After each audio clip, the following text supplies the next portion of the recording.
Hi there, Sandy here. Welcome to another Friday Findings video at keepsakecrafts.net. In these Friday Findings videos, I often show you different types of findings that you can purchase, but one of my favorite kinds of findings are the types you can make yourself. Today I'm going to show you how you can make a simple hook and loop with just a few inches of wire and a few minutes of your time. So here's the hook and loop that I have made, and it's really quick and easy, and all you need are two 3-inch pieces of wire. This is 18 gauge wire. I wouldn't go any thinner. 20 gauge might be a little bit floppy.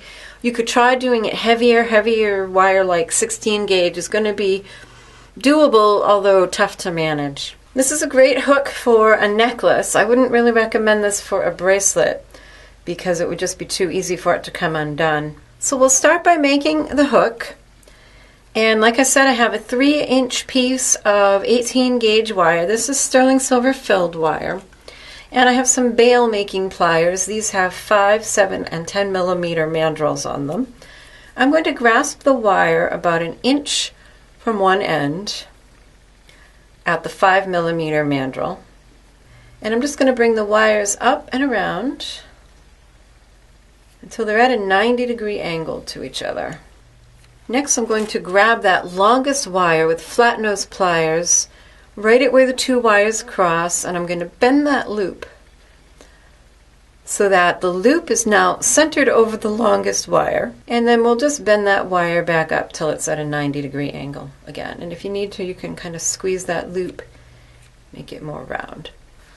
Then hold on to that loop with your flat nose pliers. And this is where I'd like to use my bent chain nose pliers. And we're just going to wrap that short wire around the longer one about 2 times. Then cut that excess wire with flush cut pliers with the flush side against the part you're keeping. And go ahead and use your pliers to tuck that wire end in. I kind of like to go like this and smooth it. And if there's any rough edges that you can feel, you can take a file carefully.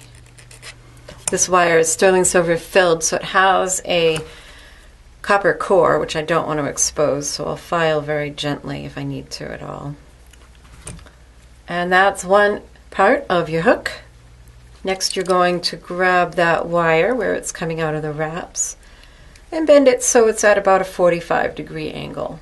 And then you can use any size mandrel you want. I'm going to use the 10 millimeter here. Place it in the jaws just like that with the loop angling away from the mandrel. And then just go ahead and wrap all the way back to so it meets itself. And again, trim that wire with your flush cutters with the flush side towards the part you're keeping, and you want to trim it right where the wire meets those wraps. Be careful to only cut your wire end.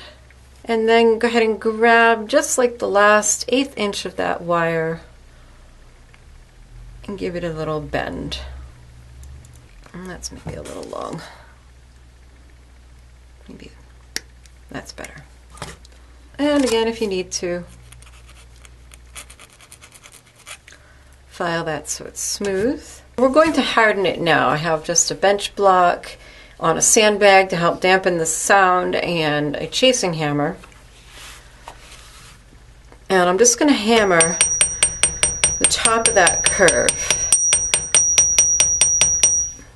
And now that's nice and hard and springy. It may open up as you're hammering it, and you can just go ahead and squeeze it closed again. And there's your hook. The loop is done very much the same way.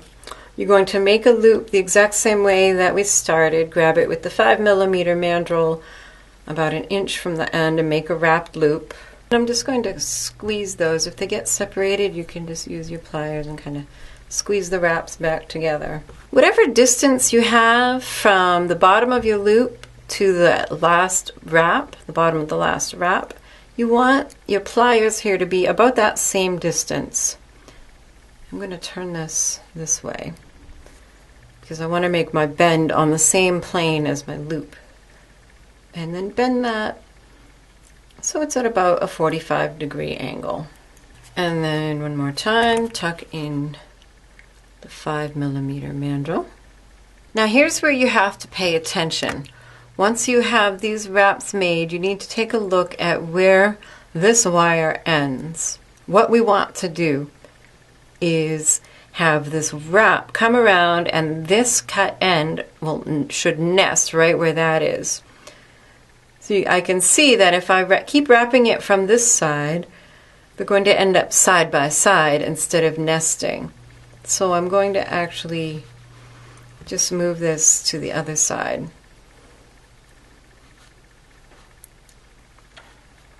So I can wrap in the opposite direction. And then just like before, hold the loop with flat nose pliers.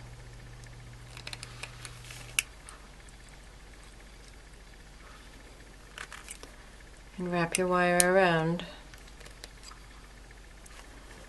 And now before I do any trimming, I'm actually going to kind of